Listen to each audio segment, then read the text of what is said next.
హరే రామ రామ రామ హరే హరే.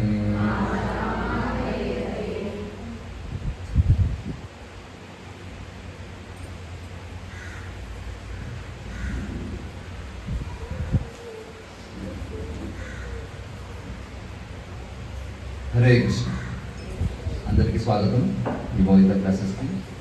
ఈసారి కొంచెం ఎక్కువ మంది వచ్చినట్టున్నారు, చాలా సంతోషంగా ఉంది. సో చర్చించుకుంటున్న భగవద్గీత 2వ అధ్యాయం నుంచి. సో ఇంతవరకు ఏం జరిగింది? సో పాండవులు కౌరవులు కురుక్షేత్ర యుద్ధంలో అక్కడ యుద్ధం చేయడం కోసం అక్కడ సమకూరారు. అండ్ యుద్ధం ఆరంభించే ముందు అర్జునుడు దిగ్భ్రాంతి చెందాడు.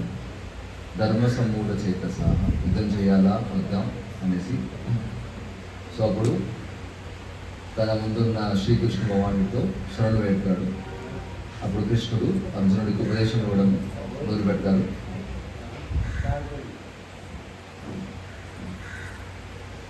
సో మొట్టమొదటి ఉపదేశం కృష్ణుడు అర్జునుడికి ఇచ్చింది ఏంటి? ఏమిటా ఉపదేశం? మనం ఎలా ఈ శరీరం కాదు, మనము ఆత్మ. అది మొట్టమొదటి ఉపదేశం. ఆధ్యాత్మిక జీవితం మొదలవుతుంది ఈ ఉపదేశం నుంచి అనమాట. మనము ఈ శరీరం కాదు, మనము ఆత్మ. ఆధ్యాత్మిక జీవితం మొదలవుతుంది. మనం ఫస్ట్ మన ఐడెంటిటీని, మన గుర్తింపుని గుర్తించడం వల్ల అప్పుడు మొదలవుతుంది అనమాట మన ఆధ్యాత్మిక జీవితం. అంతవరకు మొదలవుతుంది. మొట్టమొదటి పాఠం నేర్చుకోవాల్సింది ఏంటి అంటే, మన ఆధ్యాత్మిక సిలబస్ స్కూల్లో, స్పిరిచువల్ స్కూల్లో ఏబిసిడి ఏంటి అంటే, we are not the body, we are the soul. మనము ఈ శరీరం కాదు, మనమే ఆత్మ.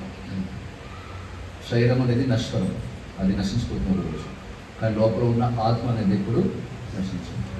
సో ఆత్మ శరీరం లోపల నుంచి ప్రయాణిస్తుంది అనమాట. కౌమారం యవ్వనం జరా. సో తథా దేహాంతర ప్రాప్తి వీరస్వత్రం. ఈ బాడీ చేంజ్ అవుతుంది అనమాట, కానీ లోపల ఉన్న ఆత్మ మాత్రము చేంజ్ అవుతుంది. సో అది మొట్టమొదటి లెసన్ అనమాట నేర్చుకుంటాను. సో ఎంతవరకు అయితే ఆత్మ ఈ శరీరంలో ఉంటుందో అంతవరకు మాత్రమే శరీరము పనిచేస్తుంది. ఏ విధంగా అయితే డ్రైవర్ కార్లో ఉన్నంత వరకు కారు కదులుతుంది, డ్రైవర్ దిగిపోతే కారు కదులుతుందా? అదేవిధంగా ఆత్మ డ్రైవర్, శరీరం వచ్చి కారు. సో ఆత్మ ఉన్నంత వరకే ఈ శరీరం అనే కారు పనిచేస్తుంది, తిరుగుతుంది, పడుకుంటుంది, పనిచేస్తుంది, తింటుంది, అన్నీ చేస్తుంది. ఎప్పుడైతే ఆత్మ డ్రైవర్ ఈ శరీరం అనే కారుని దిగిపోతాడో ఏమవుతుంది? శరీరము పనిచేయడము ఆపేస్తుంది. ఏమో తెలుసుకోవాల్సిన మొట్టమొదటి విషయం. ఈ విధంగా అయితే ఆ కారు యొక్క అవసరాలు అండ్ డ్రైవర్ యొక్క అవసరాలు వేరు. అదేవిధంగా ఈ శరీరం యొక్క అవసరాలు, ఆత్మ యొక్క అవసరాలు కూడా వేరు. రెండు ఒకటి కాదు. ఎస్, డ్రైవర్కి ఏం కావాలి? డ్రైవర్కి ఏం కావాలి? తినడానికి తిండి కావాలి, భోజనం కావాలి, ఆహారం, నీళ్ళు. అండ్ కార్కి ఏం కావాలి? పెట్రోల్ కావాలి, ఇంజిన్ కావాలి, నీళ్ళు కావాలి. అదే కదా.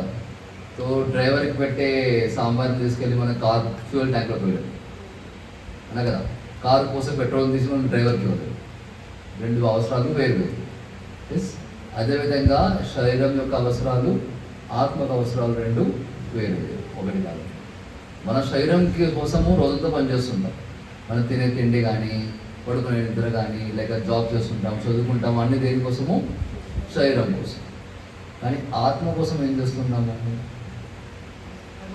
ఆత్మకు అవసరం ఏంటి? అది 99.99% ప్రజలకి తెలియదు.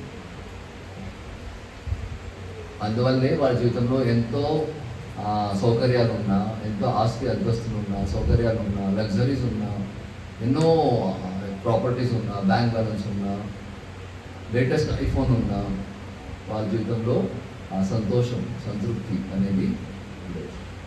ఎందుకంటే వాళ్ళు ఆత్మక అవసరాలని తీర్చట్లేదు. ఎప్పటివరకు మనం ఆత్మక అవసరాన్ని గుర్తించమో, వాటిని తీర్చమో, అంతవరకు మన జీవితంలో సంతోషం అనేది. సో గీత యొక్క మొట్టమొదటి విషయం ఏంటంటే ఆత్మకి చాలా ముఖ్యమైన అవసరమైనది ఏంటంటే కృష్ణుడితో భగవంతునితో సాంగత్యం. భగవంతునితో సాంగత్యం. ఎంత మనం భగవంతునితో సాంగత్యంతో ఉంటామో అంత మన జీవితంలో సంతోషంగా ఉంటాం. ఎంత మనం భగవంతుని దగ్గర దూరంగా వెళ్తామో, భగవంతుని దూరంగా పెడతామో అంత మన జీవితంలో సంతోషం, సంతృప్తి కూడా దూరంగా ఉంటుంది. Simple logic.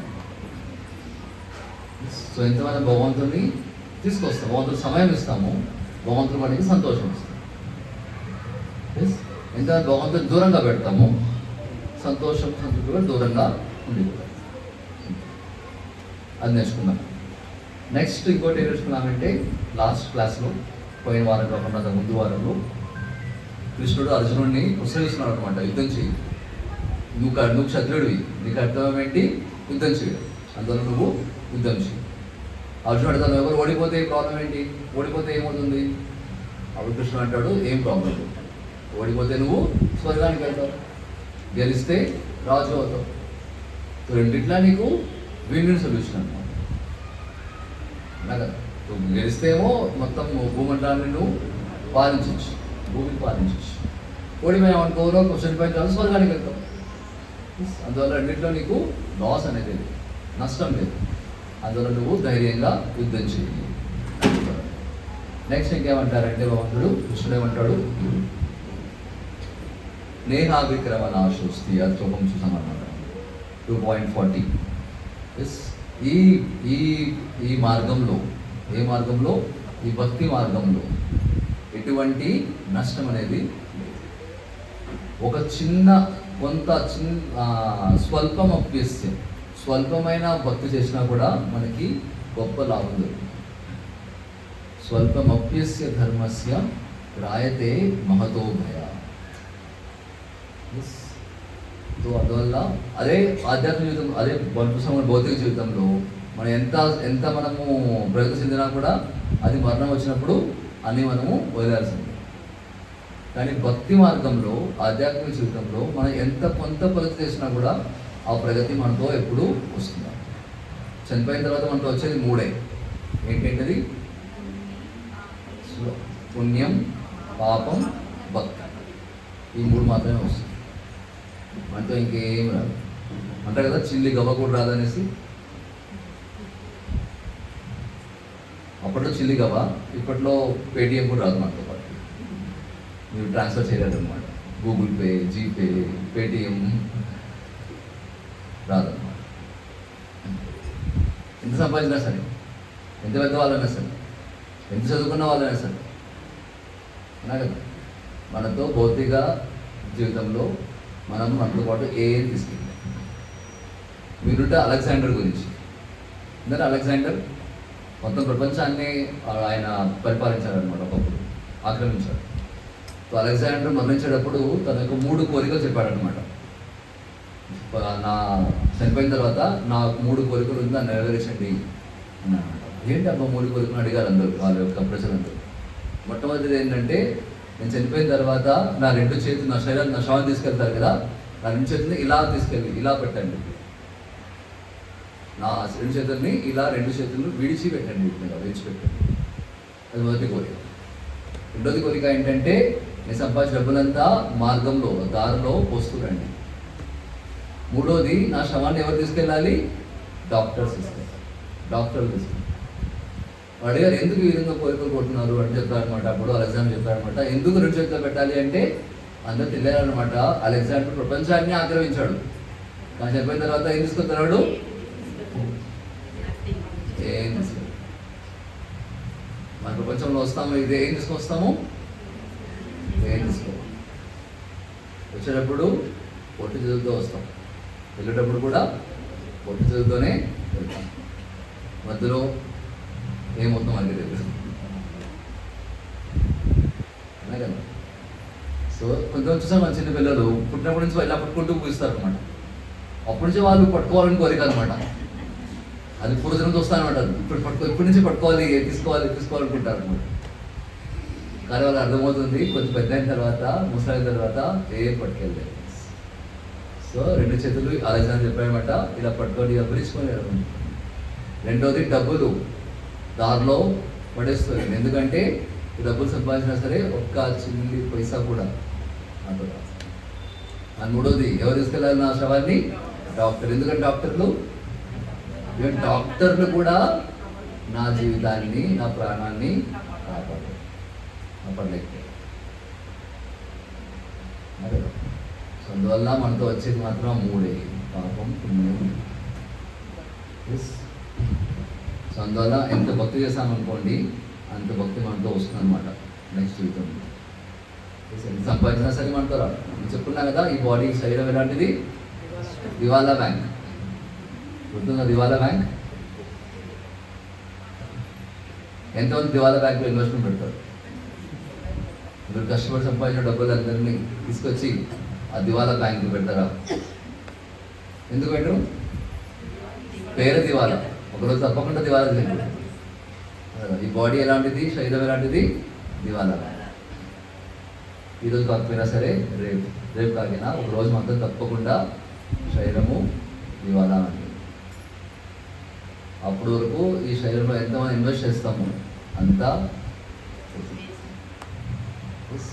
ఎవరైతే బుద్ధిమంతులు ఉంటారో శరీరానికి కొన్ని అవసరాలు ఉంది, అది తీర్చాలన్నమాట. మన కదా మన అనట్లేదు రేపటి నుంచి ఏం తినకండి, తినడం ఆపేసేయండి, తాగడం ఆపేసేయండి, నీళ్ళు తాగండి, నీళ్ళు ఊపిరి పీల్చుకోకండి అనట్లేదు. ఈ శరీరానికి కొంచెం బేసిక్ నెసెసిటీస్ కావాలన్నమాట, అది నెరవేర్చండి. కానీ దానికోసం ఎక్స్ట్రా చాలా ఎక్కువ ప్రయత్నాలు చేయాల్సిన అవసరము లేదు. ఎంత అవసరమో శరీరానికి అంత మాత్రము శరీరానికి ఇస్తూ పోషిస్తూ మిగిలిన సమయం అంతా మనము ఆత్మ కోసం, భక్తి కోసం ఇవ్వడము బుద్ధిమంతుల లక్షణం. ఎందుకంటే అది అర్థమవుతుంది అనమాట. శరీరంలో ఎంత మనం ఇన్వెస్ట్ చేసినా సరే అది తాత్కాలికం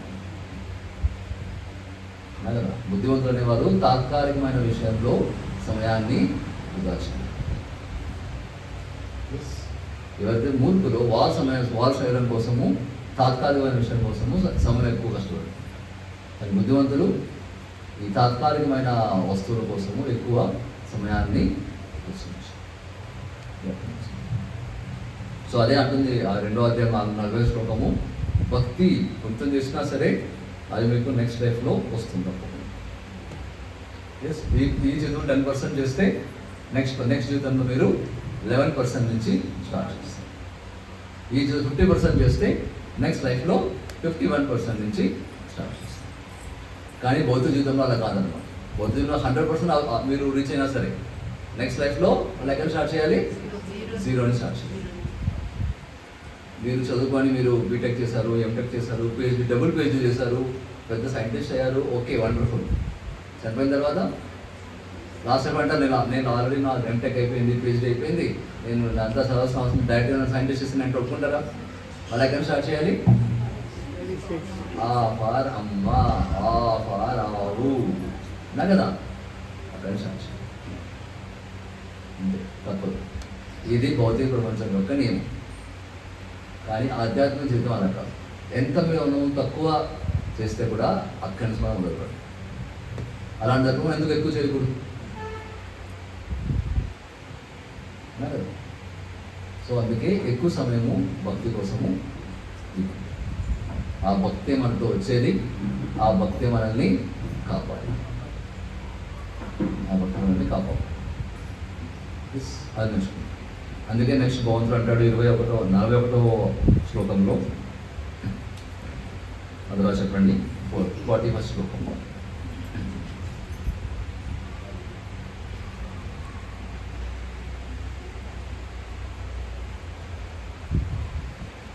వ్యవసాయాత్మిక బుద్ధి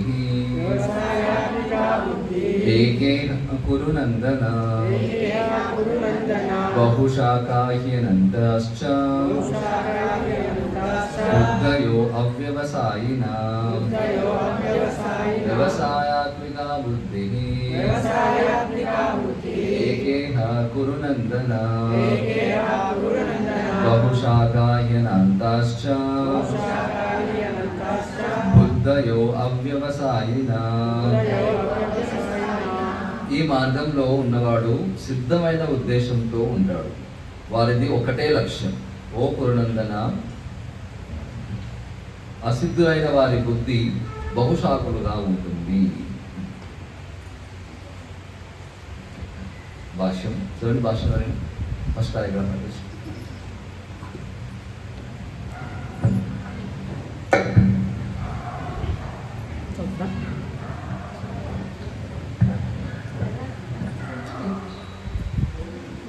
ఫస్ట్ పారాగ్రాఫ్. కృష్ణ భక్తి భావన ద్వారా మనిషి మహోన్నతమైన జీవన సంపూర్ణత్వాన్ని చేరుకుంటాడనే దృఢమైన విశ్వాసమే వ్యవసాయాత్మక బుద్ధి అని పిలువబడుతుంది. చైతన్య చరితామృతం మధ్యలీల 22.62 ఈ విధంగా చెబుతున్నది. శ్రద్ధ శబ్దే విశ్వాస కహే సుదృఢ నిశ్చయ కృష్ణే భక్తి కైలే సర్వకర్మ కృతి హోయ్. ఉదాత్తమైన ఏదేని విషయంలో మొక్కువోని నమ్మకమే విశ్వాసము. మనిషి కృష్ణ భక్తి భావనతో కూడిన కర్మలలో నెలకొనినప్పుడు వంశాచారాలు, మానవాళి లేదా దేశమునకు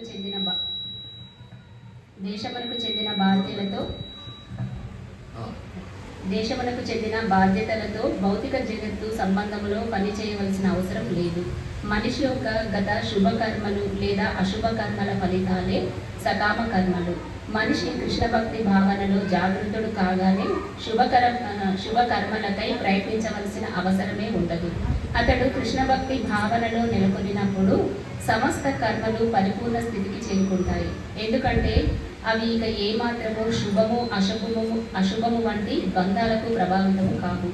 జీవిత భౌతిక భావనను విడిచిపెట్టడమే మహోన్నతమైన కృష్ణ భక్తి భావన పూర్ణత్వము. కృష్ణ భక్తి భావన పురోగతి ద్వారా ఈ స్థితి అప్రయత్నంగా సిద్ధిస్తుంది. అంటున్నాడు, వ్యవసాయాత్మిక బుద్ధి ఏకేహ కురునందన బహుశాఖాహీనాంతాశ్చ బుద్ధయో అవ్యవసాయం. అంటే ఏంటి? ఎవరైతే వ్యవసాయాత్మిక బుద్ధి కలిగిన వాళ్ళు ఉంటారు. వ్యవసాయాత్మిక బుద్ధి అంటే ఏంటి? వ్యవసాయం అంటే ఏంటి? ఒకటి పంట పండించు. వ్యవసాయం అంటే ఇంకో అర్థం ఏంటంటే బిజినెస్. ఎవరైతే బిజినెస్ చేస్తారో, వ్యాపారం చేస్తారో, వాళ్ళ యొక్క ముఖ్య ఉద్దేశం ఏంటి? ప్రాఫిట్స్, లాభం. వాళ్ళు ఏం చేసినా సరే, ఏం మాట్లాడినా సరే, ఏం ఆలోచించినా సరే, దేని గురించి ఆలోచిస్తుంటారు? ఎలా లాభం, మార్కెటింగ్ ద్వారా కానీ ఏదో నా వ్యాపారంలో నాకు ఎలా లాభం వస్తుంది, తక్కువ వ్యయంతో ఎలా నేను ఎక్కువ లాభాన్ని పొందగలుగుతాను. అది వ్యవసాయాత్మిక బుద్ధి, వ్యాపార బుద్ధి అంటే అన్నా కదా. సో అదేవిధంగా మనిషి జీవితంలో వ్యవసాయాత్మిక బుద్ధి, వ్యాపార బుద్ధి అంటే ఏంటంటే ఎలా మనము తక్కువ సమయంలో ఎక్కువ భక్తిని ఎక్కువ ప్రగతిని సంపాదించవచ్చు. ఎక్కువ ప్రగతి ఎలా చేయవచ్చు తక్కువ సమయంలో. సో అలాంటి వాళ్ళు ఏం చేస్తారంటే ఎక్కువ సమయాన్ని ఈ శరీరం కోసం, ఈ నశ్వరమైన వస్తువుల కోసము వినియోగించారు.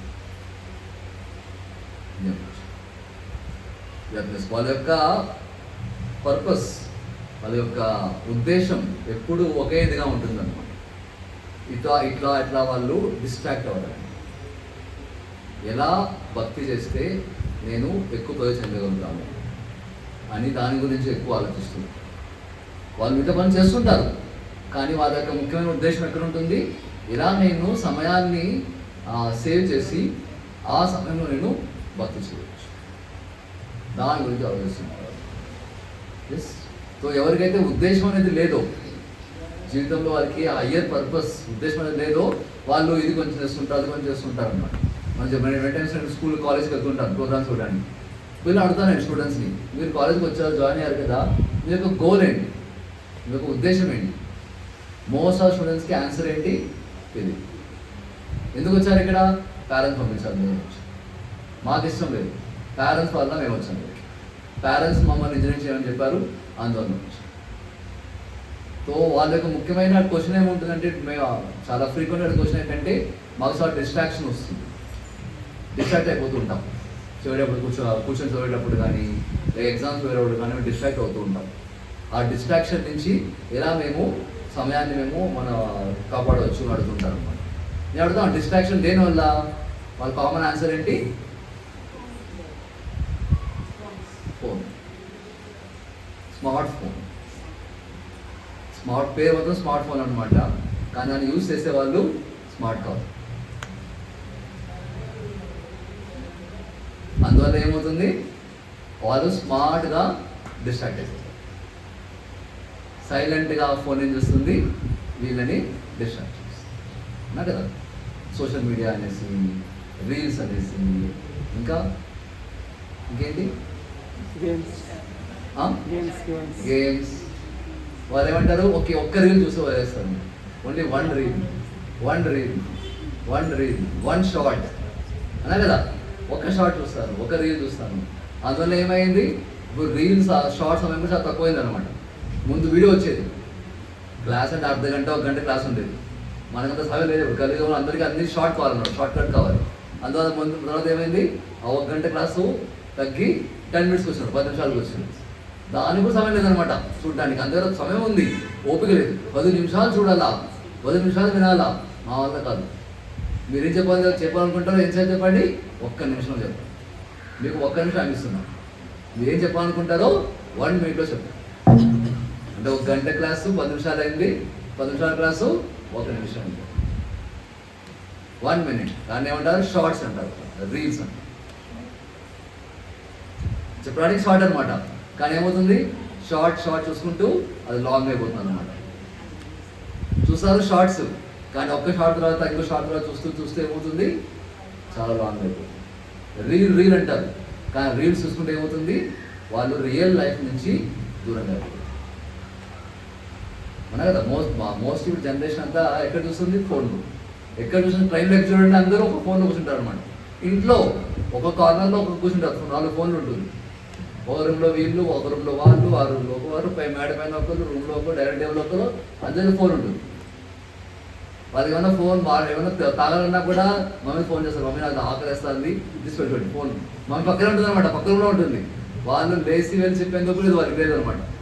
ఫోన్ చేస్తారు, నాకు ఆకలిగా ఉంది, అన్నం పెట్టు అనేసి ఫోన్ లేదు, వాట్సాప్ చేస్తారు మమ్మీకి. ఎస్, సో ఆ విధంగా ఏమైంది, రీల్ చూసుకుంటూ టైం అంతా పోతున్నాం. అందువల్ల ఏమవుతుంది, వాళ్ళకి పర్పస్ అనేది లేదు. కాబట్టి వాళ్ళ జీవితంలో నేను ఇది సాధించాలి, నేను అచీవ్ చేయాలి ఈ విధంగా అనే ఒక గోల్, ఒక ఉద్దేశం లేదు. కాబట్టి వాళ్ళు సమయాన్ని ఇలా అలా వృధా చేస్తూ ఉంటారు. కానీ ఎవరికైతే ఆ ఉద్దేశం, ఆ గోల్, ఆ పర్పస్ అనేది స్ట్రాంగ్గా ఉంటుందో వాళ్ళు డిస్ట్రాక్ట్ అవ్వడం. సో ఫస్ట్ చెప్పే స్టూడెంట్స్కి ఏం చెప్పేదంటే, మీరు ఎలా వచ్చేసారు ఇక్కడికి, ఇప్పుడు అట్లీస్ట్ ఇప్పుడు మీరు గోల్ ఫిక్స్ చేసుకోండి, గోల్ని స్ట్రాంగ్గా ఫిక్స్ చేసుకోండి. ఆ గోల్ని మీరు సాధించాలో రాయండి. అప్పుడు మీరు డిస్ట్రాక్షన్ నుంచి కాపాడబడతారు.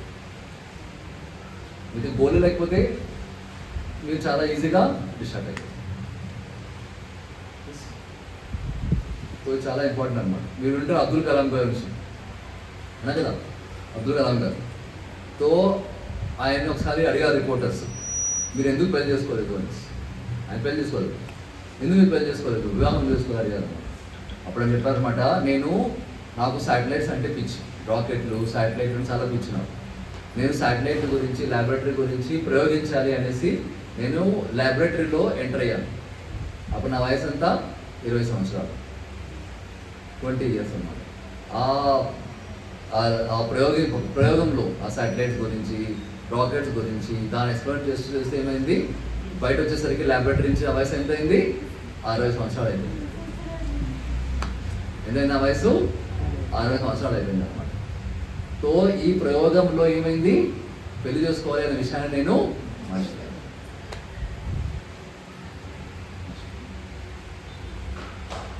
అది అబ్జార్ప్షన్ అంటారు దాన్ని. అబ్జార్బ్ తెలుగులో ఏమంటాం మనం, నిమగ్నం అవ్వడం అంటాం.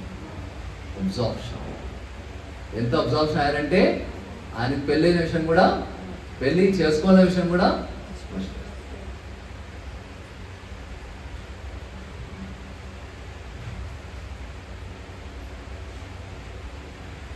ఎందుకు అలా అబ్జర్వ్ అయిపోయారంటే ఆయన గోల్ ఉందన్నమాట. నేను మన భారతదేశానికి ఒక మంచి పేరు తీసుకొచ్చుకుంటాను, రాకెట్స్లో శాటిలైట్లో మన భారతదేశాన్ని ముందుకు తీసుకెళ్ళాలి అనే ఒక స్ట్రాంగ్ ఉద్దేశం ఉండిందన్నమాట. అందువల్ల అబ్జార్ప్షన్ ఉంటుంది కాబట్టి ఎటువంటి డిస్ట్రాక్షన్ని ఆయన డిస్టర్బ్ చేయదు. ఎస్, మన స్వతంత్ర వీరుడు, ఫ్రీడమ్ ఫైటర్స్ అన్నా కదా, మన ఆంధ్రప్రదేశ్ నుంచి మనం వింటాం మనం.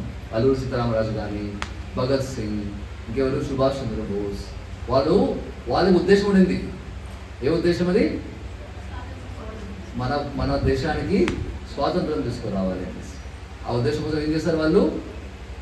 తమ జీవితాన్ని కూడా సాక్రిఫైస్ చేశారు, అర్పించారు.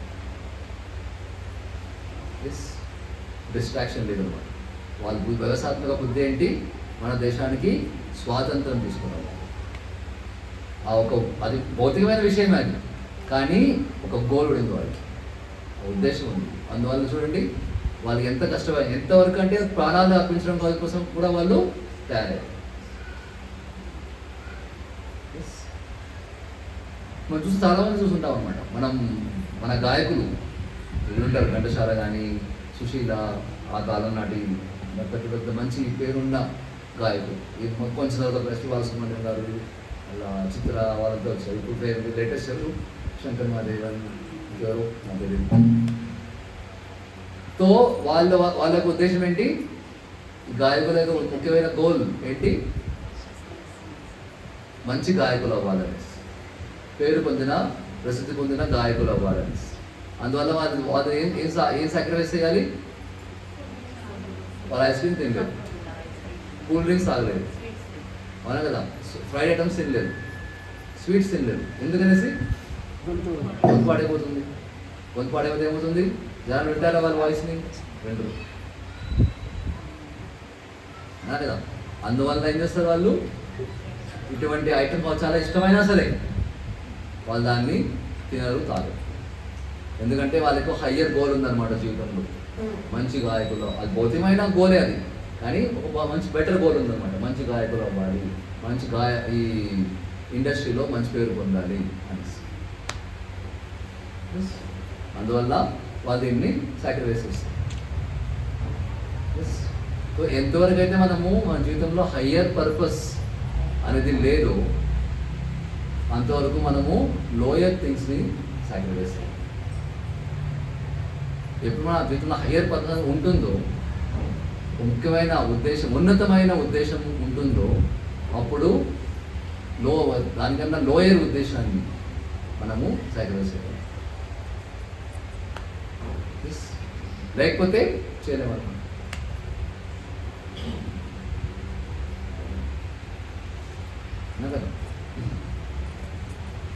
సో మీరు చూసుకోండి, యాక్టర్స్ కూడా వాళ్ళు ఏ పడితే తినలేరనమాట. యాక్టర్స్ కానీ, యాక్టర్స్ కానీ, హీరోలు కానీ, హీరోయిన్లు కానీ, వాళ్ళు ఏ పడితే వాళ్ళు తినలేరనమాట. ఎందుకంటే వాళ్ళ హీరోయిన్ తిన్నారు పడితే ఏమవుతుంది? వాళ్ళ శరీరం లావు అయిపోతుంది. వాడికి నచ్చదన్నమాట శరీరం లావుగా అంటే. అందువల్ల వాళ్ళు కంట్రోల్ చేసుకోవాలన్నమాట. ఏం తినాలో చూసి మీద ఆలోచించారనమాట. Higher purpose. సో మన జీవితంలో, ఈవెన్ భౌతిక జీవితంలో కూడా ఏదో సాధించాలంటే ఏం చేయాలి? సాక్రిఫైస్ అనేది చాలా అవసరం. ఒక వ్యవస్థాత్మక బుద్ధి, నాకు ఆ గోల్ సాధించి తీరాలి అనే ఒక డైరెక్షన్ పర్పస్ ఉండాలన్నమాట. అప్పుడే సాధించగలం. అదేవిధంగా ఆధ్యాత్మిక జీవితంలో కూడా, భక్తి మార్గంలో కూడా మనకి ఉన్నతమైన ఉద్దేశం ఉంటేనే భౌతిక విషయాన్ని మనము సాక్రిఫైస్ చేయగలుగుతాం. ఎస్, ఒకవేళ ఆ ఉన్నతమైన ఉద్దేశం లేదనుకోండి, చిన్న చిన్న భౌతిక విషయాలు కూడా మనల్ని డిస్ట్రాక్ట్ చేస్తాం. ఎస్, నేను రోజు భగవంతుడి ముందు కూర్చొని పొద్దున్న స్నానం చేసి 4 మాలలు చేస్తాను అనే ఒక డొనేషన్ తీసుకున్నారనుకోండి, అప్పుడే మీరు మొబైల్ పక్కన పెట్టగలుగుతారు. వీటి మీద పైకి మీ దగ్గర 4 రౌండ్స్ గోల్ లేదనుకోండి, ఏం చేస్తారు? పొద్దున్న లేచిన వెంటనే ఫోన్ తీసుకుంటారు. ఎవరు వాట్సాప్ పెట్టారు, వాళ్ళ స్టేటస్ ఏంటి, ఏమొస్తుంది న్యూస్ ఈరోజు, ఎవరు రిజైన్ చేస్తారు, ఎవరు అక్కడ ఇరాన్, అమెరికా అక్కడ ఎక్కడ జరుగుతుంది, అక్కడ ఏం చేయడం మనకేం చెప్పుకుంటుంది. తెలుసుకోవడం అవసరం, కానీ పొద్దున్న తెలుసుకోవడం అవసరమా? లేచిన వెంటనే ఎందుకు అని చేస్తున్నారు అంటే, వాళ్ళకి ఆ స్పిరిచువల్ గోల్, ఆధ్యాత్మికమైన ఆ ఉద్దేశం లేదు కాబట్టి పొద్దున్న లేచిన వెంటనే ఏం చేస్తారు? బై డిఫాల్ట్ ఎక్కడికి వెళ్తుంది? ఏదో ఫోన్ దగ్గర కానీ, లేకపోతే రిమోట్ దగ్గర ఉందా కదా. ఫస్ట్ లెసన్ ఏం చెక్ చేస్తాం మనము? ఫోన్లో ఛార్జింగ్ ఉందా లేదా, ఫోన్లో ఛార్జింగ్ ఉందా లేదా, అది చెక్ చేస్తాం ఫస్ట్. వాళ్ళ ఛార్జింగ్ ఉంటే ఓకే, నెక్స్ట్ ఏంటి, స్టేటస్ ఏంటి, ఎవరేం పెట్టారు, వార్తలు, తాజా వార్తలు ఏంటి, ఎస్ ఎక్కడి నుంచి ఏమొచ్చింది న్యూస్, దాని గురించి చెప్తారు. సో ఛార్జింగ్ అవసరం దేనికి? మొబైల్ కాదు, మన ఆధ్యాత్మిక జీవితం. సో పొద్దున్న లేచిన వెంటనే మనం భగవంతుని నమస్కరించి స్నానం చేసి పూజ మందిరం వెళ్ళి భగవంతునికి దీపం పెట్టి జపం చేయాలి. ఎప్పుడు ఆ గోల్ ఉంది అనుకోండి, మీరు 4 వారాలు చేయాలి నేను పొద్దున్న లేచిన వెంటనే, అప్పుడే మీరు మొబైల్ పక్కన పెట్టగలరు.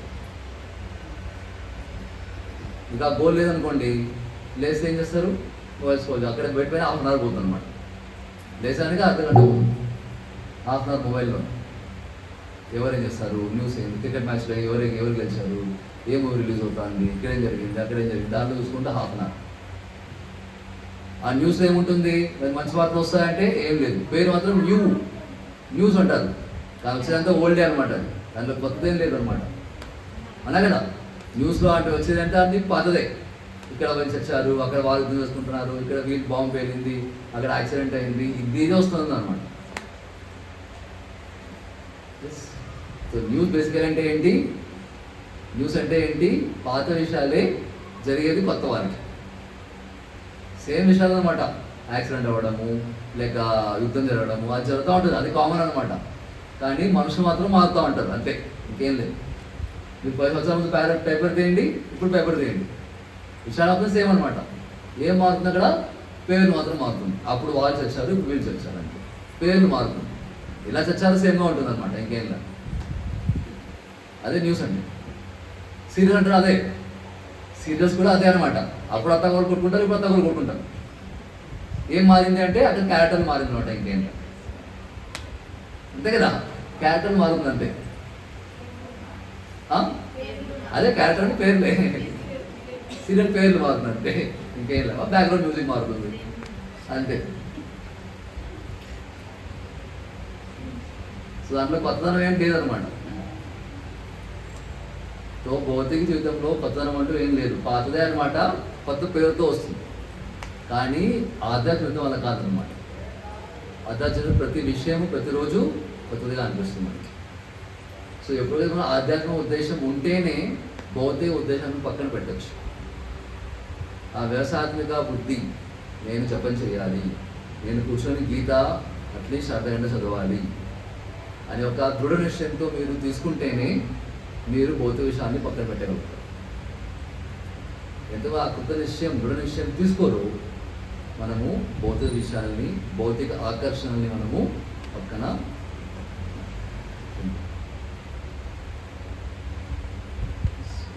అదే అంటాడు భగవంతుడు, వ్యవసాయాత్మిక బుద్ధి ఏకేక కురునందన. ఓ కురునందన, ఎవరైతే జీవితంలో సఫలం, సక్సెస్ సాధించాలనుకుంటారో వాళ్ళకి ఉద్దేశము ఒక్కటై ఉండాలి. ఏకేక, నేను ఇది కూడా చేయాలి, అది కూడా చేయాలి, ఇది కూడా చేస్తాను, అది కూడా చేస్తాను అంటే లాస్ట్కి ఏం చేయాలి? రెండు బోట్ల మీద 2 కార్లు పెడితే ఏమవుతుంది? 2 బోట్లు 2 డైరెక్షన్లో వెళ్తుంది. 2 కార్లు 2 బోట్ల మీద పెడితే ఏమవుతుంది? ఇలా టోకులు పడతారు.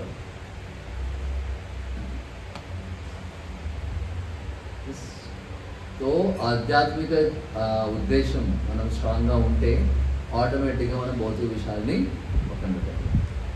సో అందుకే మీరు డొనేషన్ చేసుకోండి. పొద్దున్న లేచిన 4 వారాలు చేస్తాను, రోజులో సమయం దొరికినప్పుడు నేను 1/2 an hour గీత చదువుతాను, లేక ఒక లెక్చర్ వింటాను ఒక 1/2 an hour. అలాంటి ఏదైనా చిన్న చిన్న బౌల్స్ తీసుకోండి, అప్పుడు భౌతిక విషయాలు ఆటోమేటిక్గా పక్కన పెట్టాలి.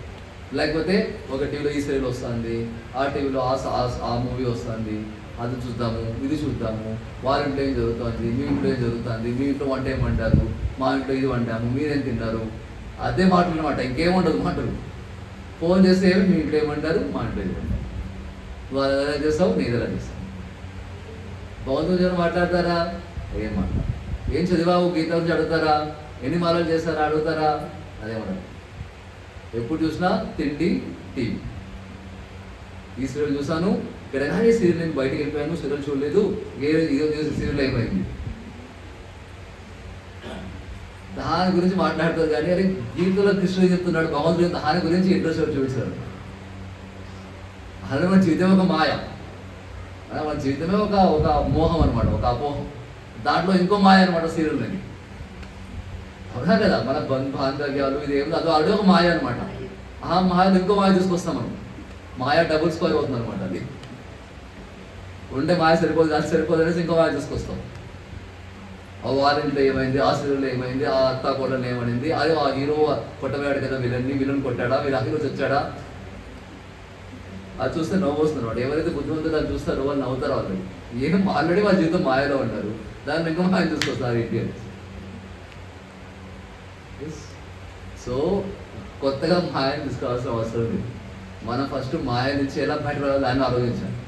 ఎలా బయటపడాలంటే చదవండి భగవద్గీత, వినండి లెక్చర్లు, ఆధ్యాత్మిక ప్రవచనాలు వినండి. అప్పుడు మనము ఈ మోహమాయ నుంచి బయటపడతాం. లేదంటే ఇంకొక స్టెప్ లోతుకి వెళ్తాం. అందుకంటాడు బహుశాఖాహి అనంతాశ్చ బుద్ధయో అవ్యవసాయ.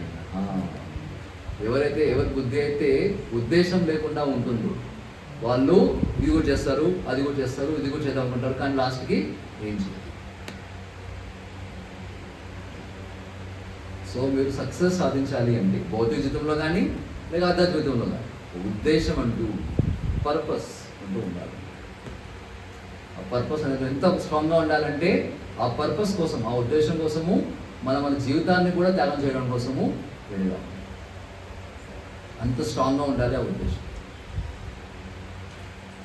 మన హనుమంతుడు, ఆంజనేయ స్వామి సుందరకాండం చదువుంటారు అన్నా కదా. ఆంజనేయ స్వామి ఎగిరినప్పుడు ఆయన ఉద్దేశం ఏంటి? ఏం ఉద్దేశం? రాముల వారి సందేశాన్ని సీతమ్మకు తెలియజేయాలి. అదే ఆయన ఉద్దేశం. ఆయన మధ్యలో ఆటంకాలు వచ్చాయా లేవా? ఏమొచ్చాయి ఆటంకాలు? మొదటి ఆటంకం ఏంటి?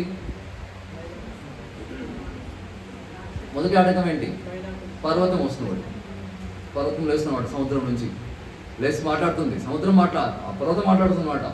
నేను పర్వతాన్ని, నా పేరు మైనక, ఒకసారి మీ యొక్క తండ్రి గారు నన్ను కాపాడారు ఇంద్రుడి నుంచి, అందువల్ల నేను కృతజ్ఞతగా నేను నీకు ఈ పర్వతాన్ని అంకితం చేస్తున్నాను. ఈ పర్వతంలో చాలా భోగభాగ్యాలు ఉన్నాయి, వచ్చి నువ్వు సేద తీరు, కంఫర్టబుల్గా రెస్ట్ తీసుకో అని వచ్చి చెప్తారు. కృతజ్ఞతగా నేను నీకు అందిస్తున్నాను. కానీ ఆంజనేయ స్వామికి ఏముండింది? ఆ స్ట్రాంగ్ ఉద్దేశం, గోల్ ఉండింది అనమాట. లేదు, నేను రాముల వారికి యొక్క సందేశాన్ని సీతమ్మకి ఇవ్వాలి. అందువల్ల ఆ ఆటంకం వచ్చినా సరే, ఆ లగ్జరీ ఆప్షన్ వచ్చినా సరే, ఆ మైనా పర్వతం అంటే బేసికలీ 5 స్టార్ హోటల్ అనమాట. దాంట్లో అన్ని సదుపాయాలు ఉన్నాయన్నమాట. మంచి బెడ్స్ ఉన్నాయి, ఏసీ ఉండింది అనమాట, తినడానికి మంచి భోజనాలు ఉన్నాయి, పడుకోవడానికి బెడ్స్ ఉన్నాయి, తాగడానికి నీళ్లు, సోమరసం అన్నీ ఉండింది అనమాట. కానీ ఆంజనేయ స్వామి లేదు. నీకు పడుకుంటే ఏమవుతుంది? తినేసి పడుకుంటే సమయం వేస్ట్ అవుతుంది, సీతమ్మ దగ్గరికి వెళ్ళడానికి సమయం ఇంకా వృధా అవుతుంది, లేట్ అవుతుంది అనేసి మాయపర్వతం తాకేసి ముందుకు వెళ్తారు. సో మన జీవితంలో వచ్చే మొదటి ఆటంకం ఏంటి? ఆధ్యాత్మిక జీవితంలో భోగభాగ్యం. ఎంత మన జీవితంలో భోగభాగ్యం అదే ఉంటాడు. నెక్స్ట్ శ్లోకాలు వస్తుంది భగవద్గీత అంటాడు అనమాట. 2 శ్లోకాల తర్వాత భోగ ఐశ్వర్య ప్రసక్తానాన్ని. ఎంత మన జీవితంలో భోగభాగ్యాలు, కంఫర్ట్స్ ఉంటాయో అంత మనం భక్తి కష్టం ఉంటుంది. సో నెక్స్ట్ ముందుకు వెళ్ళాడు ఆంజనేయ స్వామి. వెళ్తే ఏమొచ్చింది? ఒక రాక్షసు వస్తున్నాడు, సింహిక రాక్షసు వచ్చింది అనమాట. పెద్దగా లేచినాడు, సముద్రం నుంచి బయటకు పైకి లేచింది, నోరు తెరిచినాడు, పెద్దగా తెరిచింది, 10 గజాలు నోరు తెరిచింది అనమాట. తెలిసి అనిందన్నాడు ఆంజనేయ స్వామితో, ఓ కోతి, నువ్వు నా నోటి నుంచి వెళ్ళకుండా నన్ను దాటి వెళ్ళలేవు. ఎందుకంటే బ్రహ్మదేవుడు నాకు వరం ఇచ్చాడు, ఎవరైతే నా నోటి నుంచి వెళ్ళి క్రాస్ చేయగలుగుతారో వాళ్ళని క్రాస్ చేసి ముందుకెళ్ళగలుగుతారు, లేకపోతే వెళ్ళలేదు. సో తన నోటిని 10 మైళ్ళు తెరిచిందనమాట. పెద్దగా చేసింది. ఆంజనేయ స్వామి తక్కువ, నేను కూడా తక్కువ అని ఆయన చేశాడు. ఆయన 10 మైళ్ళు ఎక్స్పాండ్ అయ్యాడు అనమాట. ఈయన చేసింది 20 మైల్స్, 20, 40, 80. ఏం చెప్తాను ఇక్కడ? బేసికల్లీ నువ్వు పెద్ద నేను పెద్ద, నువ్వు పెద్ద నేను పెద్ద అని అక్కడ ఏం స్టార్ట్ అయింది? ఈగో కాంపిటీషన్ స్టార్ట్ అయింది. దాన్ని ఏమంటాము? అహంకారం అంటారు. ఈగో. నువ్వు పెద్ద, నేను పెద్ద, నువ్వు గొప్ప, నేను గొప్ప, నీకు తెలుసా, నాకు తెలుసా. అహంకారం.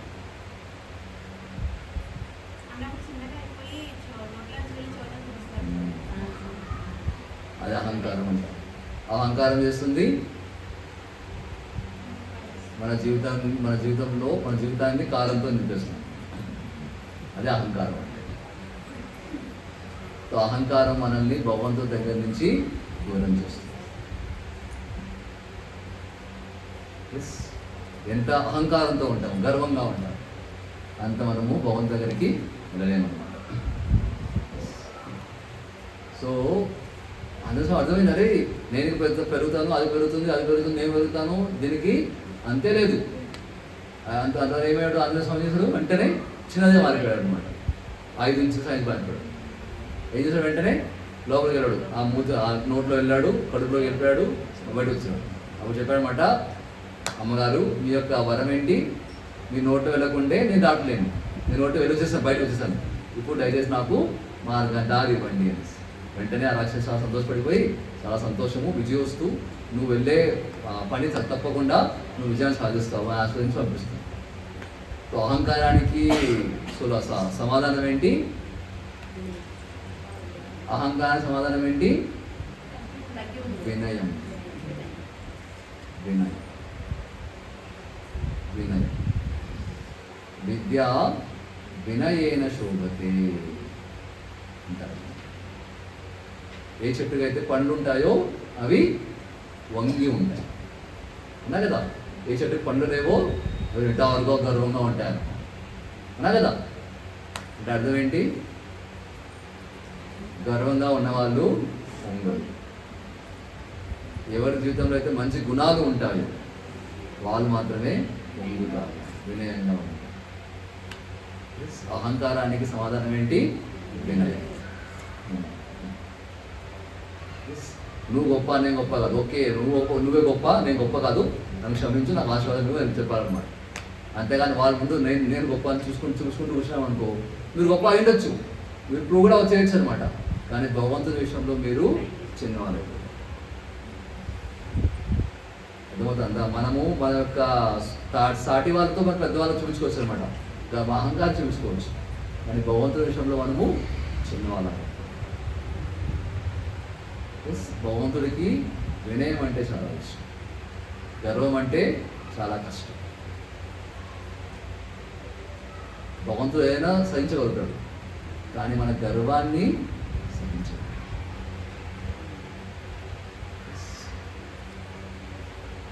సో గర్వం అంటే భగవంతుడికి పండుగ.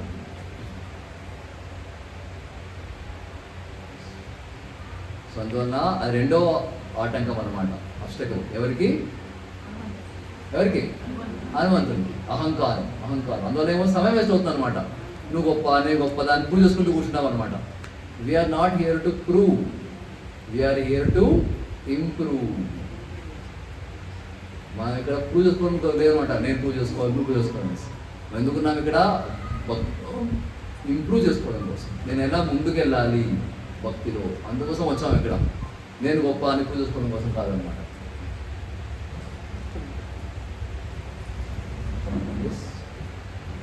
సో అందుకోసం వెంటనే తన బుద్ధిని ఉపయోగించి వినయంగా మారి ఆమె యొక్క కోరికను నెరవేర్చి ఇంకా ముందుకు వెళ్ళాడు.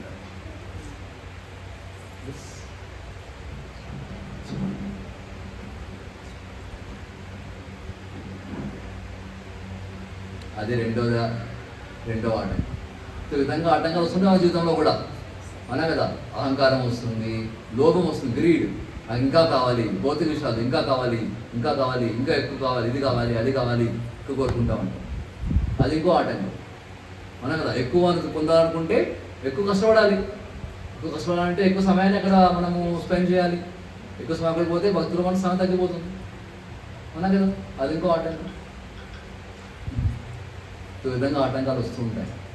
ఎంతవరకు అయితే మన జీవితంలో హయ్యర్ పర్పస్, ఉద్దేశం అంటూ లేదో, ఈ ఆటంకాల వల్ల మనము మోస్తాం. అందువల్లే ఒక హయ్యర్ పర్పస్ అంటూ ఉంచండి. హయ్యర్ పర్పస్ ఏంటి? మీరు డిసైడ్ చేయండి భక్తిలో మీరు ఏం చేయాలనుకుంటున్నారు. రోజు 8 వారాలు చేయాలనుకుంటున్నాను, 8 రౌండ్స్ చేయాలనుకుంటున్నాను, రోజు 1 గంట గీత చదవాలి, హాఫ్ అన్ అవర్ భగవంతుని సేవ చేయాలి, ఏదో ఒకటి ఒక గోల్స్ పెట్టుకోండి. ఆ గోల్స్ అనేది ఉంటే ఏమవుతుంది, మనము ఈ ఆటంకాల నుంచి భౌతిక విషయాల నుంచి మనము డిస్ట్రాక్ట్ అవ్వడము తగ్గుతుంది. లేకపోతే అందుకనేసి ఇలాంటి మాసాలు వస్తాయి మధ్య మధ్యలో. కార్తీక మాసం అనేసి, శ్రావణ మాసం అనేసి, లేకపోతే పురుషోత్తమ మాసం, అధిక మాసం అంటారు. అది ఎందుకు వచ్చేది? ఎందుకంటే మన డిస్ట్రాక్ట్ అయిపోయాం మనం, అన్నా కదా. మనల్ని ఆ డిస్ట్రాక్షన్ నుంచి రైట్ మార్గంలో, కరెక్ట్ అయిన మార్గంలో పెట్టడం. రండి, చాలా డిస్ట్రాక్ట్ అయిపోయారు, ఈ మాసం వస్తాను, నెల వస్తాను, పురుషోత్తమ మాసం వస్తాను, మళ్ళీ ట్రాక్ రండి. ఆధ్యాత్మిక జీవితానికి మీరు ప్రయారిటీ, ముఖ్యత్వాన్ని ఇవ్వండి. ఆధ్యాత్మిక జీవితంలో మేల్కొనండి, దానికి మీరు ఇంపార్టెన్స్ని ఇవ్వండి అని మనల్ని రిమైండ్ చేయడం కోసం, గుర్తు చేయడం కోసం వచ్చింది. ఎందుకంటే ఇలాంటి మాసాలు మనం ఎంత భక్తి చేస్తే అంత 100 రెట్లు మనకి లాభం వస్తుంది. వ్యాపారం అంటే అంతే కదా, తక్కువ పెట్టుబడి ఎక్కువ లాభం. అదే బిజినెస్ అంటే లెస్ ఇన్వెస్ట్మెంట్ మోర్ ప్రాఫిట్. అది ఈ నెల అన్నమాట. రోజు మీరు 2-3 గంటలు భక్తి చేయండి, మీకు 200 రెట్లు మీకు లాభం వస్తుంది. 2 మాసం ఎంత మీరు ఎక్కువ భక్తి చేస్తే అంత 100 రెట్లు మీకు ప్రాఫిట్ వస్తుంది. ఇలాంటి గోల్డెన్ ఆపర్చునిటీ మిస్ చేసి బంపర్ బొనాన్సా ఆఫర్. 100% డిస్కౌంట్. ఒకటి కొంటే 100 ఫ్రీ. ఒకటి కొంటే 1 ఫ్రీ కాదు, ఒకటి కొంటే 100 ఫ్రీ. ఎందుకు మిస్ చేసుకుంటారు? అది ఓన్లీ 1 నెల మాత్రమే, అది 30 రోజులు మాత్రమే. దాంట్లో ఆల్రెడీ 10 రోజులు అయిపోయింది, ఇంకా 20 డేస్ ఉన్నాయి. ఇది ఈ సువర్ణ అవకాశాన్ని వదులుకోకండి. అందువల్లనే ఈ నెలలో పురుషోత్తమ మాసంలో ఎక్కువ భక్తి చేయండి. పొద్దున్న లేయండి, 5 గంటలకు లేయండి, స్నానం చేసి జపం చేయండి, కూర్చొని రోజు 1/2 గంట గీత చదవండి, ప్రోత్సాహాలు వినండి, గీత నుంచి ప్రోత్సాహాలు వినండి. భగవంతుడికి మీ చేతులతో పూల దండ వేసి భగవంతుడికి అర్పించండి, తులసి చేసి అర్పించండి, భగవంతునికి వంట చేసి నైవేద్యం పెట్టండి, దగ్గర ఉన్న టెంపుల్స్కి వెళ్ళండి, భగవంతుడి రోజు ల్యాంప్ ఆఫరింగ్ చేయండి, దీపం పెట్టండి భగవంతుడికి, కృష్ణుడికి కానీ విష్ణువుకి కానీ రాముడికి కానీ. చిన్న చిన్న భక్తి అంటే పెద్ద పనులు చేయాల్సిన అవసరం లేదు, చిన్న చిన్న పనులు అనమాట. కానీ వచ్చే లాభాలేంటి చాలా గొప్పది.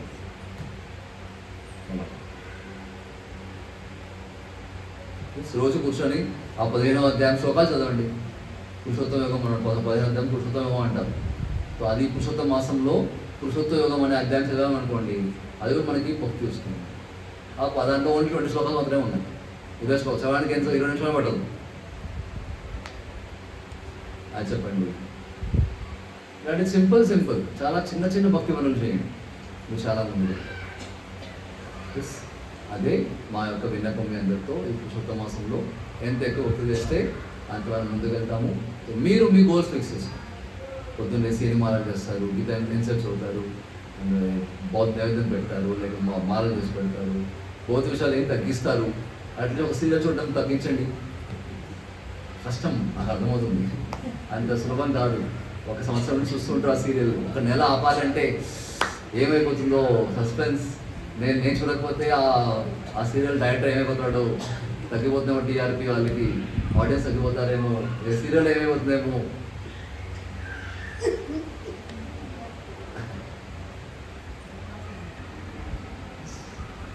ఒక భౌతిక విషయం తగ్గించండి, ఒక భక్తి విషయం పెంచండి, ప్రయత్నించండి. మీకు ఇంకా ఎక్కువ చేయాలనుకుంటే 2 భక్తి విషయాలు తగ్గించండి, 2 భక్తి విషయాలు పెంచండి.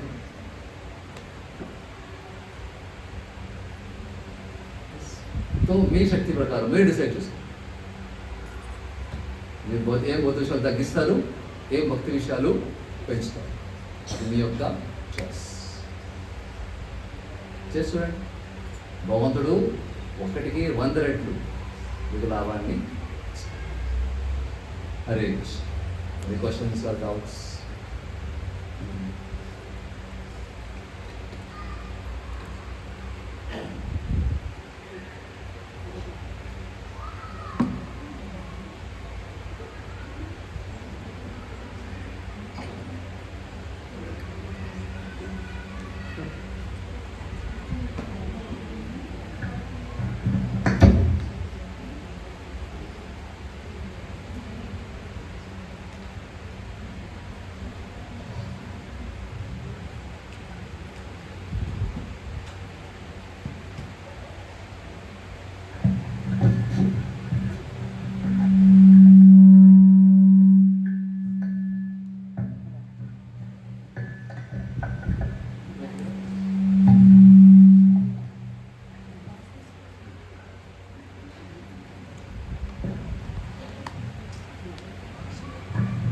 హరే కృష్ణ ప్రభుజీ.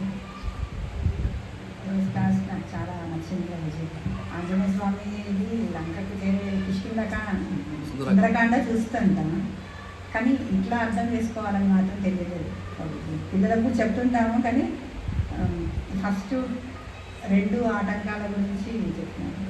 అట్లానే నెక్స్ట్ స్టెప్లో కుదిరితే మిగిలిన ఆటంకాలు కూడా ఉన్నాయి కదా ప్రభుజీ, అవి కూడా చెప్పాము కొంచెం. అట్లానే ప్రభుజీ ఇంకా లాస్ట్లో చెప్పినట్టు భౌతికంగా ఏం తగ్గిస్తామో ఆధ్యాత్మికంగా ఏం పెంచుకుంటాము అనేది అది కూడా నాకు చాలా స్ట్రైకింగ్ అనిపించి నా డౌట్ ఒకటి ప్రభుజీ ఏంటంటే, నేను నిన్న హనుమాన్ చాలీసా చదివినాను రీసెంట్గానే. 35లోనో ఏమో అక్కడ హనుమాన్ మాత్రమే పూజించండి మీకు సంబంధించినవన్నీ నెరవేరుతాయి అన్నట్టుగా చెప్పినారు. ఇప్పుడు మనం కృష్ణాకి వస్తే కృష్ణాన్ని పూజించండి ఒకే భగవాన్ అని చెప్పడం అవుతుంది. హనుమాన్ చాలీసాలో కూడా హనుమంతుడిని మాత్రమే పూజిస్తే అన్నట్టుగా చెప్పి ఉన్నది. అట్లా తెలుసా, గుర్తుందా? లేదు చూడండి ఒకసారి. ఎందుకంటే జనరలీ మనం చూస్తుంటాం ఆంజనేయ స్వామి కూడా ఎవరు అంటే రాముని యొక్క గొప్ప భక్తుడు అనమాట, అన్నా కదా. ఆయన చెప్తుంటాడు అడిగినప్పుడు మీ హృదయంలో రాముడు ఉన్నాడు అంటే ఆంజనేయ స్వామి ఏం చేస్తాడు, వెంటనే హృదయాన్ని చీల్చి ఏముంటుందా ఆంజనేయ స్వామి హృదయంలో సీతారాములు ఉంటారు, అన్నా కదా. సో అటువంటి ఆంజనేయ స్వామి ఎప్పుడు నన్నే ఆదరించని చెప్పడం అనమాట. ఒకసారి చూడండి ఎగ్జాక్ట్గా శ్లోకం చెప్తాను నేను.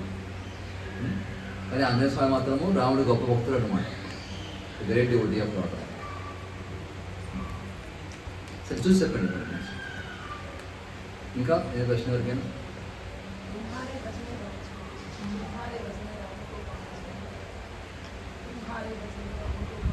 तुम्हारे भजन से Ram by worshipping Hanuman you can get Ram. అంటే ఆంజనేయ స్వామి మనం ఆరాధిస్తే మనకు రాముడు దొరుకుతాడు అన్నాడు. అంతేగాని ఆయనే వర్షిప్ చేయడం కాదన్నమాట.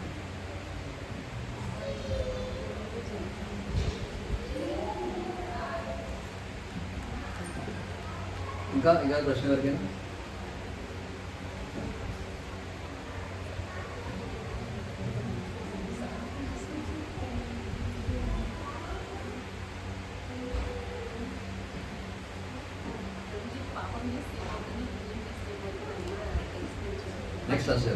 నెక్స్ట్ క్లాస్లో అదేనమాట, స్వర్గం గురించి వస్తుంది. నెక్స్ట్ క్లాస్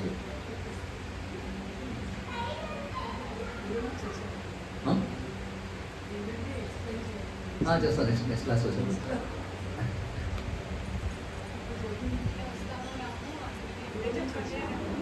ఓకే, తప్పకుండా రండి క్లాస్. అది ఒక ఉద్దేశం ఉండాలి పురుషోత్తమ మాసం క్లాస్ రావడం కోసం. సో బేసికలీ పాపం పుణ్యం భక్తి ఉంటాం కదా. సో పుణ్యం వేరు భక్తి వేరు అనమాట. పుణ్యం భక్తి ఒకటి కాదు, గుర్తుపెట్టుకోండి. సో పాపం చేస్తే నరకానికి వెళ్తాం, మన పాప పనులు చేస్తే నరకానికి వెళ్తాం. పుణ్యం చేస్తే స్వర్గానికి వెళ్తాం, కానీ భక్తి చేస్తే స్వర్గానికి వెళ్దాం అనమాట. భక్తి చేస్తే వైకుంఠానికి వెళ్తాం. స్వర్గము నరకం అనేది ఈ ప్రపంచంలో ఉందన్నమాట, ఈ బ్రహ్మాండంలోనే ఉంది. కానీ వైకుంఠం అనేది ఈ బ్రహ్మాండం కన్నా అతీతమైంది అన్నమాట, అక్కడ ఉంది. చాలామంది ఏమంటారు స్వర్గం వైకుంఠం అనుకుంటారు, కానీ స్వర్గం వేరు వైకుంఠం వేరు. స్వర్గం ఏంటంటే బేసికల్లీ ఏ క్లాస్ జైలు. స్వర్గం అనేది ఏ క్లాస్ జైలు, భూలోకం అనేది బి క్లాస్ జైలు, నరకం అనేది C class jail. C class jail అంటే ఏంటి? బేసికల్లీ అక్కడ ఎటువంటి స్వభావం ఉండదు అనమాట.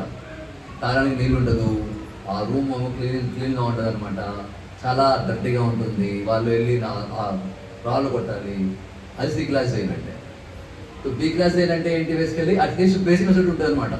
ఓకే, తాగడానికి మంచి నీళ్ళు ఉంటుంది, ఒక మార్బుల్ ఫ్లోర్ ఉంటుంది అనమాట, ఓకే నార్మల్ సిమెంట్ ఫ్లోర్ ఉంటుంది, కొంచెం నీట్గా ఉంటుంది అనమాట, క్లీన్గా ఉంటుంది. అదేంటిది? B class. A class jail అంటే ఏంటి? దాంట్లో ఏసీ ఉంటుంది అనమాట, ఏసీ ఉంటుంది, ఫ్రిడ్జ్ ఉంటుంది, సోఫా ఉంటుంది, కంఫర్ట్స్ ఉంటాయి అన్నమాట. అదేంటది? A class. A class. So ఈ 3 జైల్లో ఎంతమంది సి క్లాస్ జైలు వెళ్దాం అనుకుంటారు? చేద్దండి. How many of you want to go to C class jail? Facilities లేదు. బి క్లాస్ జైల్ ఓకే, కొంచెం అట్లీస్ట్ క్లీన్నెస్ ఉందన్నమాట. A class jail? AC. A class jail? AC ఉంది. అదే బెస్ట్ అనమాట. ఎందుకు మరి బి క్లాస్ ఎందుకు అవసరంగా? Very good. అక్కడ ఏసీ ఉంది, ఇంకేం కావాలి? సోఫా ఉంది, ఫ్రిడ్జ్ ఉంది. మొత్తానికి జైలుకి వెళ్ళాలనుకుంటారు, అంతే కదా? జైలుకి వెళ్తారు. ఏ క్లాస్ జైలు అంటున్నా కదా నేను. ఏ క్లాస్ జైలు అంటే జైలే కదా. జైలుకి వెళ్తారు. మరి ఏసీ ఇస్తే వెళ్తారా? ఏసీ ఇస్తే వెళ్తారా జైలుకి?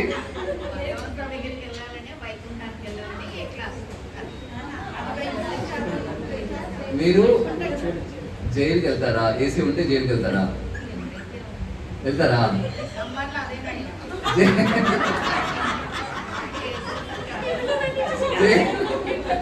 జైలుకి వెళ్ళాం మనము. ఆ ఏసీ ఉంటే ఫ్రిడ్జ్ వెళ్ళిపోతారు జైలుకి. చెప్పండి, మన ఉద్దేశం జైలు కాదనమాట. పుణ్యం చేస్తే మనం స్వర్గానికి వెళ్తాం. స్వర్గం అంటే బేసికల్ అంటే ఏ క్లాస్ జైలు అనమాట. మీరు జైలుకి వెళ్తారా? మరి వెళ్తా అంటారు మీరు.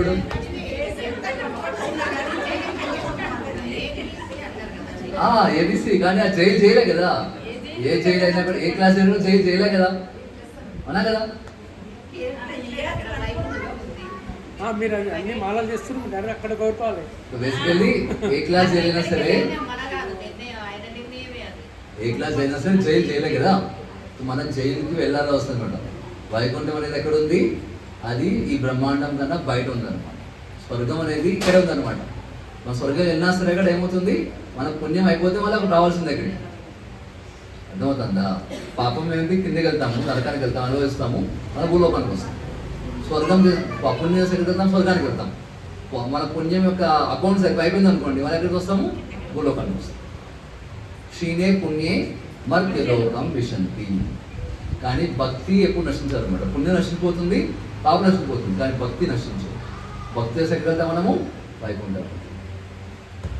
సో మన యొక్క ఉద్దేశం ఏ క్లాస్ జైలు కాదనమాట. ఏ క్లాస్ జైలు కాదు, బి క్లాస్ కాదు, సి క్లాస్ కాదు. మన ఉద్దేశం ఏంటి? జైలు నుంచి బయటికి రావడం. ఈ బ్రహ్మాండమే జైలు అంటాం, అన్నా కదా. సో మన ఉద్దేశం, ముఖ్యమైన ఉద్దేశం ఏంటి? జైలు నుంచి బయటికి రావడం. ఎలా బయటికి రావాలి జైలు నుంచి? హరే కృష్ణ హరే కృష్ణ కృష్ణ కృష్ణ హరే హరే, హరే రామ హరే రామ రామ రామ హరే హరే. ఈ మహామంత్రం యొక్క అర్థం ఏంటో తెలుసా? ఓ భగవంతుడా, ఓ కృష్ణుడా, ఓ రాముడా, నేను జైల్లో ఉన్నాను, దయచేసి నన్ను జైలు నుంచి బయట తీసుకురా, తీసుకొచ్చి నన్ను నీ సేవలో వినియోగించు. అది మహామంత్రం యొక్క అర్థం. ఎస్, మనం జైల్లో ఉన్నాము. భూలోకమైనా సరే, స్వతంత్ర జైలు జైలే కదా. సో మనం చాంట్ ఎందుకు చూస్తున్నామంటే జైలు నుంచి బయట రావడం కోసం, మన ఇంటికి వెళ్ళడం కోసం. మన ఇల్లు ఏంటి? బ్యాక్ హోమ్, బ్యాక్ టు వాడడం కదా. ఇల్లు మన అసలు ఇల్లు ఏంటి? వైకుంఠం. అంటే వెళ్ళడం. ఓకేనా? హరే కృష్ణ.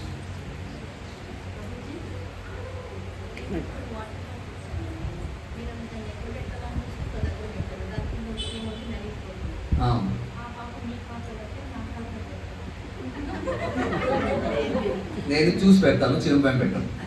అందులో ఆ పాపం మీకు రాదు, నాకు రాదు.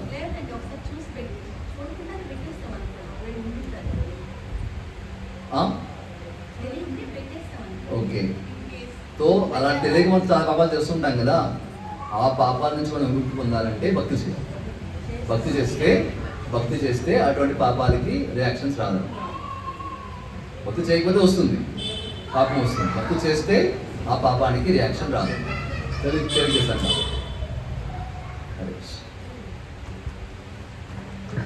హరే కృష్ణ ప్రభుజీ.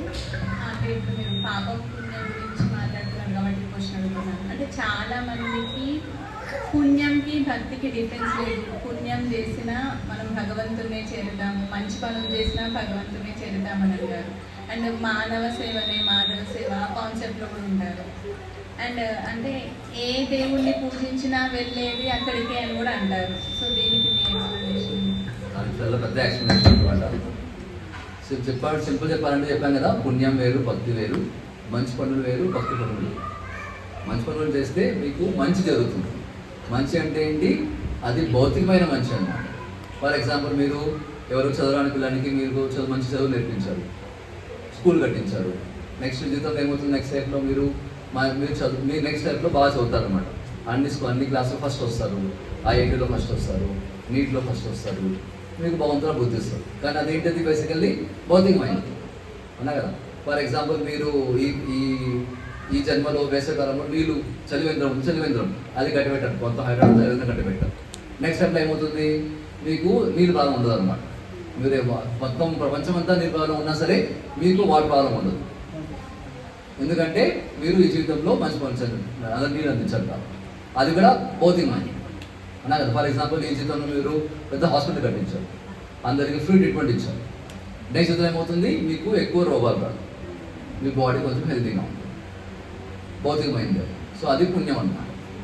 కానీ భక్తి అంటే ఏంటి, ఈ జీవితం భక్తి చేస్తారనుకోండి, జపం చేయడం కానీ, ఇలాంటి భక్తులు సాంగత్యం రావడం కానీ, గీత చదవడం కానీ, కీర్తన చేయడం కానీ, భగవంతునికి హారతి ఇవ్వడం కానీ చేస్తే ఏమవుతుంది, నెక్స్ట్ లైఫ్లో మీరు చిన్నప్పటి నుంచే మీ పేరెంట్స్ మీరు పుడతారు భక్తుల ఒక కుటుంబం.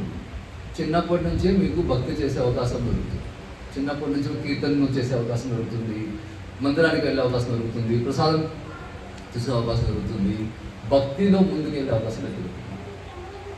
అది పుణ్యానికి భక్తికి డిఫరెన్స్. పుణ్యం చేస్తే ఇక్కడ తిరుగుతూ ఉంటాం అనమాట, భక్తి చేస్తే భగవంతుడికి ఇంకా చాలా తొందరగా దగ్గరగా వెళ్తాం. అది అర్థమైందా?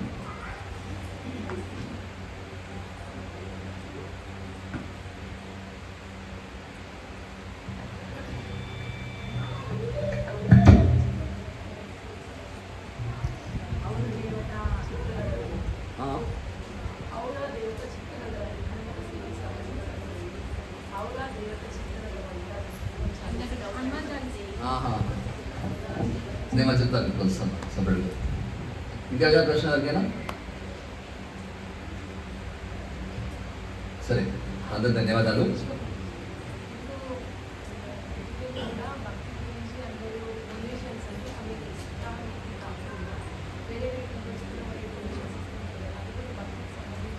ఒకవేళ వాళ్ళు విష్ణుని గురించారు అనుకోండి, రాముడికి కానీ, కృష్ణుడికి కానీ, వెంకటేశ్వర స్వామికి కానీ, అది భక్తి అని అది తప్పు.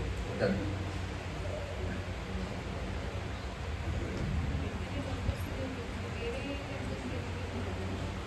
ఇవ్వచ్చు, తప్పేం లేదు. ఇస్కాన్ చేస్తే ఏమవుతుందంటే మనం ఆ డబ్బుల్ని మనం ప్రచారం కోసం వినియోగిస్తాం. మిగతా టెంపుల్ ఇచ్చినప్పుడు తప్పేం లేదు, ఇవ్వచ్చు. అది బాగుంటుంది సేవలో కాబట్టి.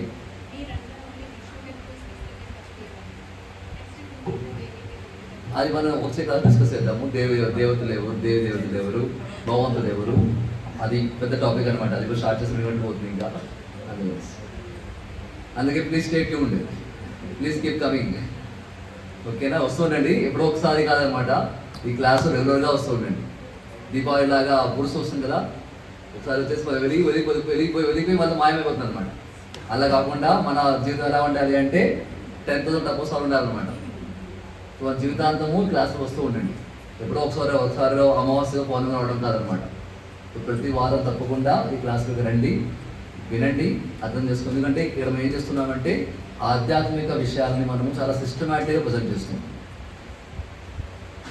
ఓన్లీ కథ చెప్పడం కాదనమాట. మీరు అనుకోండి అక్కడ చెప్తారు, రామాయణ కథ చెప్తారు, భారతం కథ చెప్తారు అనమాట.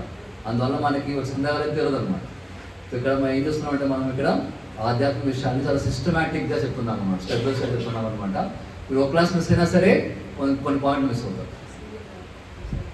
అందువల్ల దయచేసి క్లాస్ మిస్ కాకండి, ఎంత కుదిరితే అంత క్లాసులను వినడానికి ప్రయత్నించండి. ఓకే, హరే కృష్ణ. అందరికీ ధన్యవాదాలు. Thank you very much. Shrimad భగవద్గీతకి, శ్రీ కృష్ణ భగవాన్కి, శ్రీల ప్రభుపాదకి, మస్త గౌరవ భక్తులందరికీ, శ్రీ రాధామోహన్కి.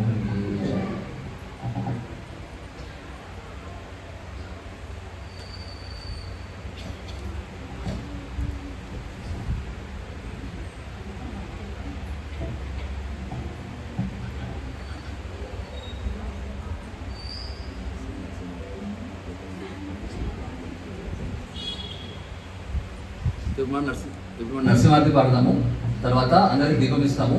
దీపం వచ్చి భగవంతుడికి 7 సార్లు భగవంతుడికి తిప్పేసి కింద పెట్టండి. ఓకే,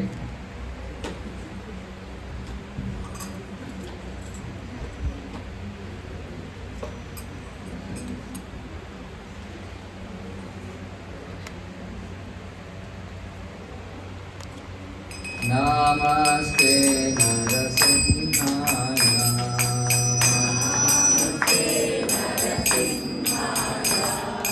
नमस्ते नरसिंहाय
गौर निताय की, नरसिंहदेव भगवान की, श्री प्रहलाद महाराज की, युगधर्म हरिनाम संकीर्तन की, हरे कृष्ण महामंत्र की, श्रीमद् भगवद गीता की, श्रील प्रभुपाद की, समस्त गौर भक्तवृंद की, हरे कृष्ण। Thank you.